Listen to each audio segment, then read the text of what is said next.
Mental Health Week this week. Amazing. My favourite topic, mental health, confidence, self-esteem, all of that. I get to have a conversation with amazing people who know what they're talking about, who've got a point of view, who are going to share with you their wisdom, their experience. They're going to share it all with you. Come with me to the studio.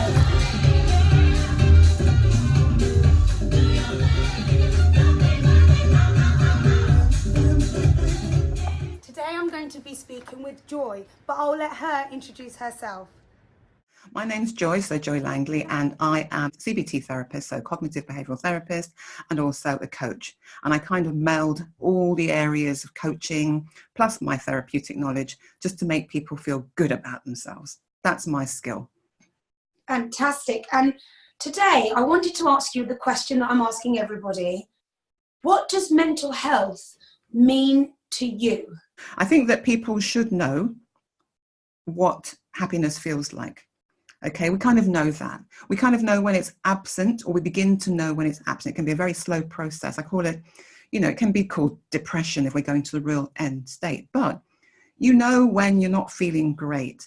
You're probably interacting with people in a kind of negative way. You might not want to be around people. You can look at yourself in the mirror and your eyes don't look very bright. I think the corner of the lips are a good indication that you're not in a good place. You look quite miserable and you can't raise a smile. So I know at my worst, you could ask me to smile and I go, how do you do that? Like, my muscles won't even work. So, when you're not happy, that's all I can say. You kind of know it. Internally, there are physical signs that you'll have.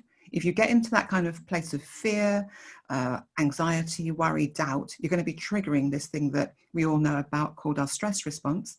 So that's your fight and flight response. And you'll get physical symptoms. So everyone recognizes that racing heart, or that, we kind of, our breath, the way that we breathe changes. We might recognize that our tummy starts to rumble, or we get very tense. So this is just the fact that adrenaline's gone into your system and you triggered your fear response and your body's primed to do something. So I know when I'm in that state, my stomach gives the game away, it rumbles, and my heart, I think it's jumping out of my chest sometimes. So I'm very good at bringing my way back to thinking a thought, an emotion, and an action or a behavior at the end. I call it my T model sometimes. So thought, emotion, action. What am I thinking?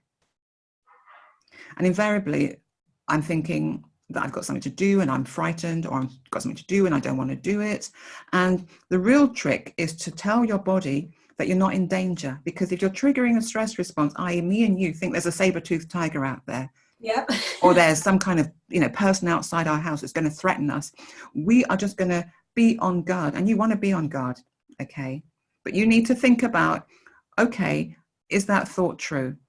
Am I really in danger? And another one I tell myself is, I just tell myself, you're safe. So you can either reassure yourself, like you had some kindly person around, say, don't worry, Joy, you're perfectly safe. Come on, calm down. And I say calm down too. So are you safe? Great, calm down. So my brain can think. And definitely the one about look around you, have a quick look. Are you in danger? Is there anything here that's like scary, really life-threatening? The answer is always no. So the thought will bring you back, hopefully, to a decent place. So that's how I assess it when I keep going up and down throughout the day. But I do have a baseline where I'm just okay. And that's okay. Joy, can you give me a takeaway of today? I want to tell you what my takeaway is for today from you, but I would like you to either confirm it or give me a new one. The takeaway for today, which I've learned from you, is T-E-A. And that is being able to think, being able to understand your emotions, and then be able to take action. Is that correct? Perfect. Think, emotion, action. So just recap as a takeaway for anyone listening, after hearing this conversation, what can they take away from this that they can do in the future, or they can understand themselves better? Great. So I'm glad you picked up on that idea about that process of thinking. So thought, emotion, action. Loving you saying think, because it makes me think differently. But think. So when you get into a state where you're suddenly not being able to think straight because you're now in an emotional state, there's some fear, present doubt, a worry. That's how the brain works. It triggers the adrenaline. Look around you, see if you're in danger. And if the answer is no, great. Also, you can try and say to yourself, I am safe. Very nice way of bringing, I like the word safe. It makes me really relax.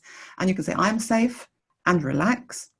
And that will help you to get back to a calm state. So thoughts, emotions, and your actions are all working together. They're all working together. And the action at the end of it is invariably, you can do something else. You might do something that makes you feel happy. You might listen to a piece of music. You might go for a walk.